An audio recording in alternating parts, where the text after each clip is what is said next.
Eight grade कक्षा 6 विषय गणित अध्याय 9 आंकड़ों का प्रबंधन। संख्याओं का वह संग्रह जो सूचनाएं देने के लिए एकत्रित किए जाते हैं क्या कहलाते हैं? तो संख्याओं का वह संग्रह जो सूचनाएं देने के लिए एकत्रित किए जाते हैं वे आंकड़े कहलाते हैं। आंकड़ों को सारणी रूप में व्यवस्थित करने के लिए किसका उपयोग किया जा सकता है?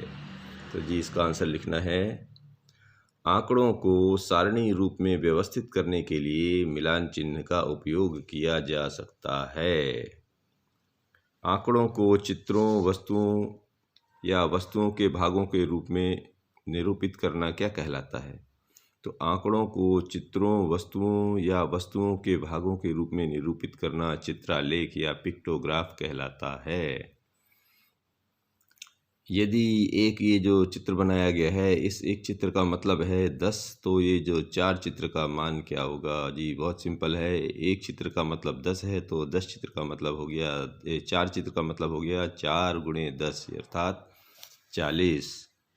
अब अगला प्रश्न है कि ये एक तालिका बनी गई है, निम्न तालिका में कक्षा 6 के विद्यार्थियों के जूतों के माप दर्शाए गए हैं। ये जो विद्यार्थियों के जूतों के माप हैं और तालिका अनुसार ज्ञात कीजिए कि अधिकतम विद्यार्थियों द्वारा पहने जाने वाले जूते का नाप। तो जी एक साल ये थोड़ा मिलान चिन्ह वाला हिसाब किताब बना लीजिए, पहले माप लिख लीजिए, एक तरफ मिलान चिन्ह और संख्या। तो इस तरह ये आप बना लीजिए तो इससे पता चल जाता है 4 कितनी बार आया है? 5 बार। 5 कितनी बार आया है? 8 बार। 6 कितनी बार आया है? 10 बार। 7 कितनी बार आया है? 5 बार 8 बार। और 8 कितनी बार आया है? 2 बार। अब इससे आप आसानी से जवाब दे सकते हैं। तो अधिकतम विद्यार्थियों द्वारा पहने जाने वाले जूते का नाप कितना है? जो सबसे ज़्यादा आया है, सबसे ज़्यादा कौन आया है? 6।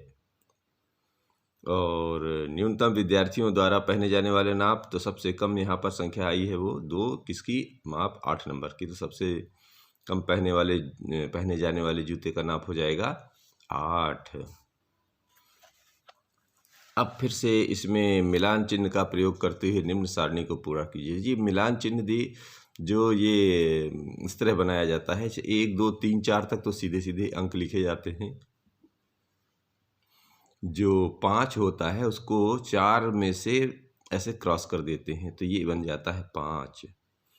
फिर 6 में वही क्रॉस के बाद मतलब 4 बनाई सीधी रेखा और 1 कर दी क्रॉस और 1 लाइन और 6 हो जाते हैं। ऐसे करते करते करते ये हमारा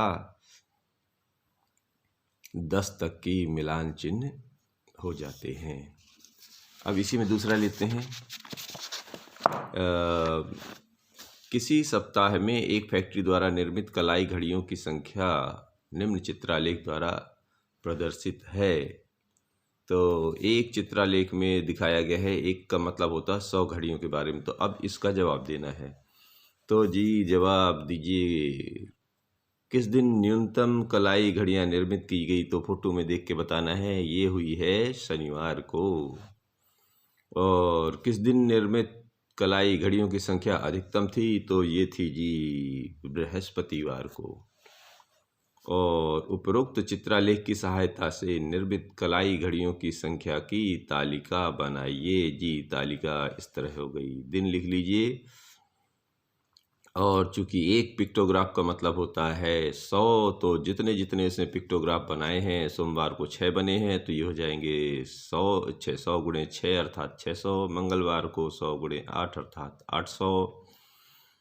बुधवार को 100 गुणे 7 अर्थात 700। बृहस्पतिवार को 100 गुणे 9 अर्थात 900। शुक्रवार को 100 गुणे 6 अर्थात 600। शनिवार को 100 गुणे 5 अर्थात 500। अब आइए, किसी मोहल्ले के व्यक्तियों द्वारा पसंद किए गए फ्रिजों के रंगों की सूचना निम्न चित्रालेख द्वारा दर्शाई गई है। तो जी ये रंग हैं, एक फोटो का मतलब है 10 व्यक्ति, तो ये ऐसे दिखाया गया है। अब इसके क्वेश्चन का जवाब ऐसे देना है कि नीले रंग को पसंद करने वाले व्यक्तियों की संख्या ज्ञात कीजिए व लिखिए। तो नीले रंग को पसंद करने वाले व्यक्तियों की संख्या कितनी है? उसमें 6 पिक्टोग्राफ हैं तो 6 गुणे 10 अर्थात 60। हरा कितने पसंद कर रहे हैं जी? तो हरा में है 4 पिक्टोग्राफ, तो 4 गुणे 10 अर्थात 40। और सबसे कम रंग पसंद कौन सा रंग सबसे कम पसंद करते हैं? तो सबसे कम वाले पे सबसे कम में पिक्टोग्राफ में है सफ़ेद रंग। और कैथरीन ने एक पासा अर्थात डाइस, डाइस का मतलब वो जो खेलने वाला वो छोटा सा 6 फलक का वो जो गोटी होता है आप लोग खेलते हैं, उसको 40 बार उछालने पर प्राप्त संख्या को लिख लिया। उसने इस कार्य को 40 बार किया और प्रत्येक बार प्राप्त संख्याओं को निम्न प्रकार लिखा। ये जी इस तरह लिख दिया है उन्होंने। अब बता रहे हैं कि एक सारणी बनाइए और आंकड़ों को मिलान चिन्हों का प्रयोग करके ज्ञात कीजिए। तो जी न्यूनतम बार आने वाली संख्या और अधिकतम बार आने वाली संख्या बनाना है। तो इसको सबसे पहले वो मिलान चिन्ह जैसे पहले उधर बनाया है उसी तरह बना लीजिए जी। ये लीजिए, तो ये संख्या है और ये संख्या को गिन गिन के मिलान चिन्ह बनाना है। तो पहला जो आया है वो मिलान चिन्ह 7, तो इसका अंक लिख देना है 7। दूसरे में 6, तो यहाँ लिख दीजिए 6। तीसरे में 5, तो जी 5। चौथे में 4 बार आया है तो इधर 4। पाँचवें में 11 बार आया है तो जी 11। और छठवां जो है आया है 7 बार। अब प्रश्न ये पूछ रहा था कि न्यूनतम बार आने वाली संख्या। न्यूनतम बार देखिए जी इसमें ग्राफ में 4 है और 4 कौन सी संख्या है? वो भी 4 ही है। तो न्यूनतम बार आने वाली संख्या हो जाएगी 4। और अधिकतम बार कौन सी है जी? यहाँ पर कितनी बार आई है? अधिकतम आया है 11। ये कौन सा है अंक? 5। तो अधिकतम बार आने वाली संख्या है 5। अब लेते हैं किसी वर्ष के प्रथम 4 महीनों में किसी विश्राम गृह के लिए खरीदे गए बिजली के बल्बों की संख्या निम्नलिखित चित्रालेख द्वारा प्रदर्शित कीजिए। प्रदर्शित है, पहले से प्रदर्शित है। ये जी बल्ब दिए हैं ऐसा जनवरी, फरवरी, मार्च, अप्रैल, और इसके प्रश्न दिए हैं इधर। तो चित्रालेख को देखकर बताइए कि न्यूनतम बल्ब किस माह में और कितने खरीदे गए और अधिकतम बल्बों की संख्या किस माह में खरीदे गए। यदि एक बल्ब की कीमत 16 रुपये है तो फरवरी माह में कितने रुपए के बल्ब खरीदे गए? तो अप्रैल माह में है 4 गुणे 4 अर्थात 16 बल्ब। फरवरी माह और जी मार्च।